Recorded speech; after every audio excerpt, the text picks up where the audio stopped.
नमस्कार। मैं आज आपको बताने जा रहा हूँ कि ग्रुप डी रेलवे की जो एग्जाम हुई थी, उसके बाद में आपको पता है अभी 14 तारीख को आपकी आंसर की आ चुकी है। आप सभी ने देख ली होगी कि कितने नंबर आ रहे हैं, वो सारी चीज देख ली होगी। तो उसी के रिगार्डिंग मैं आपकी एक्सपेक्टेड कट ऑफ लेके आया हूँ, उसके बारे में बता रहा हूँ कि एक्सपेक्टेड कट ऑफ कितनी रह सकती है। ठीक है, पहली बात ये आती है कि कितने बच्चों ने अपने जो ग्रुप डी का एग्जाम है वो दिया था। आपने देखा था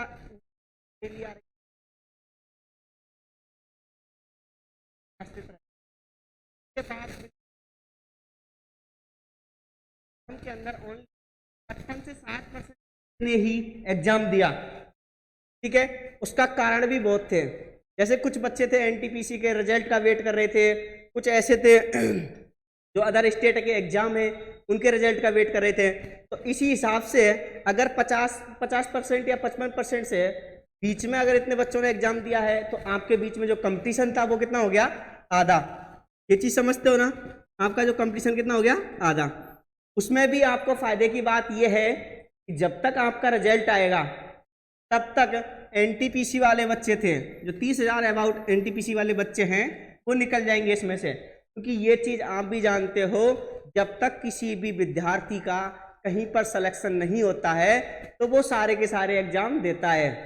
और जिस बंदे ने एनटीपीसी अगर क्वालिफाई किया है तो ये आप भी समझते हो कि वो बंदा ग्रुप डी का एग्जाम भी क्वालिफाई करेगा। सही है ना? तो पहले बात तो आधा आपका वही हो गया, यहाँ पर हो गया आधा कंपटीशन। तो उसके बाद में 30,000 ये निकल जाएंगे। और कुछ बच्चे ऐसे भी हैं जो अदर स्टेट, जैसे अपने स्टेटों के एग्जाम में वो सेलेक्ट होते हैं। तो अबाउट में 10,000 बच्चे ऐसे मानता हूँ जो स्टेट के एग्जाम या फिर एनटीपीसी का वो एमटीएस का एग्जाम हुआ था, जेई के हैं, जैसे राजस्थान में जेई का रिजल्ट आया है, काफी बच्चे हैं जो देते हैं, इनमें सेलेक्ट हुए। तो 10,000 कम से कम ये खत्म कर दो, यानी कि आपको जो कंपटीशन है वो बहुत कम हो गया। और आपके जो फिजिकल टेस्ट के लिए ये आपको क्वालिफाई करेंगे, जो फिजिकल टेस्ट के लिए जितने बच्चों को क्वालिफाई करने वाले हैं वो जो टोटल वैकेंसी है उनका कितना गुना करेंगे? 3 गुना। टोटल वैकेंसी का कितना करेंगे? 3 गुना। लेकिन इसके बाद में सेलेक्ट करने के लिए रेलवे ने, आपको याद हो तो एनटीपीसी के अंदर पूरे जो ये एनालिसिस कर रहे थे ना उन सबको ढेर वो कर दिया ढेर।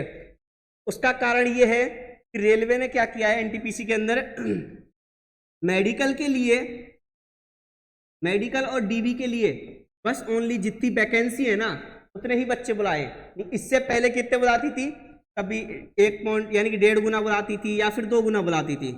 लेकिन अब की बार इन्होंने अपना पैटर्न चेंज कर दिया है। तो उसी के अकॉर्डिंग लगभग ये आपको फिजिकल टेस्ट के लिए अबाउट 3.15 लाख, मतलब समझ रहे हो आपकी वैकेंसी कितनी है? 1.4 यानी 1,04,000 समथिंग है। तो इनका 3 गुना करोगे तो अबाउट इतना हो जाएगा। इतने बच्चे पास करने वाली है रेलवे आपके किसके लिए? फिजिकल टेस्ट के लिए।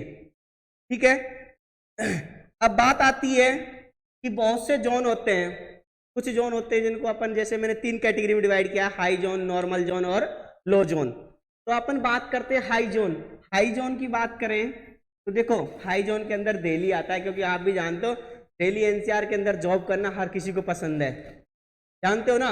दिल्ली हो गया, एक कोलकाता है, हाजीपुर है, गुवाहाटी है, अबाउट इन 4-5 जोन है, एक जयपुर भी इसमें आ सकता है। इन जोनों को मैंने हाई जोन के अंदर रखा है।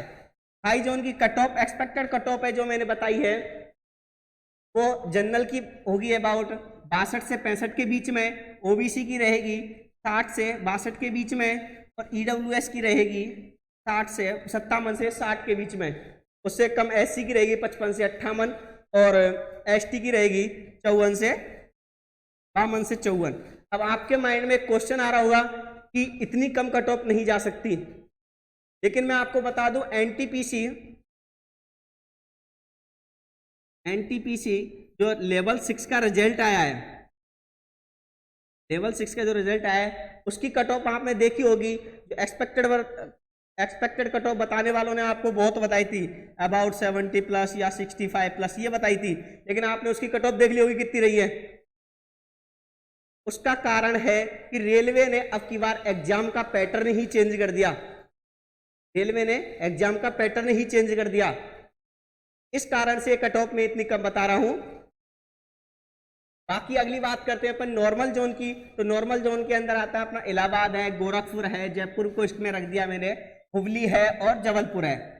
इन जोनों की कट ऑफ है वो जनरल की कट ऑफ जाएगी आपकी 58 से 60, ओबीसी की रहेगी आपकी 56 से 58, ईडब्ल्यूएस की रहेगी आपकी 55 से 57 और एससी की रहेगी आपकी 53 से 54 के बीच में, एसटी की रहेगी 52 से 54 के बीच में।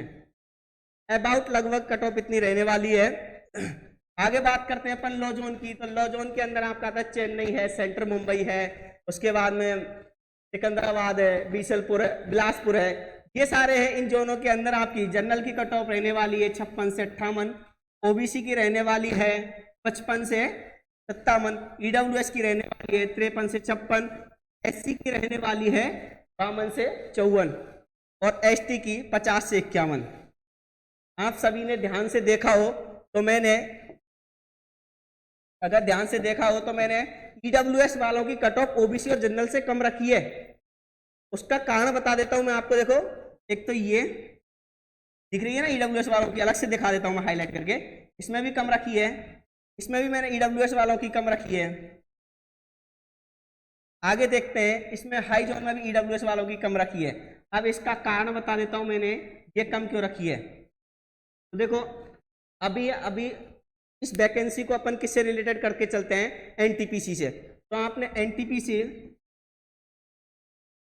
लेवल 6 का जो रिजल्ट आया है साइको के बाद में, लेवल 6 का और 4 का, तो आपने देखा होगा जो अभी उन्होंने जितनी टोटल वैकेंसी थी ना उतने ही कैंडिडेटों को पास किया है। तो उसके अंदर आपने बहुत से जोनों में देखा होगा, बच्चों ने डाला भी होगा आपको कि सर त्रिवेंद्रम बोर्ड में टोटल 340 वैकेंसी है और वहां से ओनली 329 बंदे पास किए। ऐसा क्यों? ऐसे अदर भी बोर्ड है उनमें ऐसा किया है। तो ये भाई जो किया है ना, वो किया है कि जिन बच्चों के पास में फॉर्म भरते समय ईडब्ल्यूएस नहीं था, फॉर्म भरते समय ईडब्ल्यूएस नहीं था, इस कारण से ईडब्ल्यूएस वाली जो वैकेंसी है, ईडब्ल्यूएस वाली जो वैकेंसी है 11 वैकेंसी, वो 11 वैकेंसी खाली रही है इसमें। इस कारण से ईडब्ल्यूएस की कट ऑफ है मैंने कम बताई है। आगे बात करते हैं अपन केस में नॉर्मलाइजेशन होगा कि नहीं होगा, इस चीज का भी डाउट है। तो ग्रुप डी की जो नोटिफिकेशन है, इन्होंने नोटिफिकेशन के अंदर बोला था कि हर एक जोन का, एक सिंगल जोन, जैसे आप मुंबई उठा लो या फिर जयपुर उठा लो, इन्होंने बोला था कि एक जोन का जो एग्जाम है वो ओनली एक शिफ्ट में कंडक्ट कराएंगे, एक शिफ्ट में कंडक्ट कराएंगे। अगर एक शिफ्ट के अंदर कंडक्ट कराते हैं एग्जाम को तो नॉर्मलाइजेशन नहीं होता। लेकिन आपने देखा होगा एक जोन के एग्जाम अबाउट 2 से 3 दिन भी चले थे ना, तो इस कारण आपका इसमें नॉर्मलाइजेशन होगा। और नॉर्मलाइजेशन होगा तो जो मैंने ये एक्सपेक्टेड कट ऑफ बताई है उस कट ऑफ में आप प्लस माइनस 3 कर लेना, यानी कि आपके 3 नंबर बढ़ भी सकती है और 3 नंबर कम भी हो सकती है। धन्यवाद।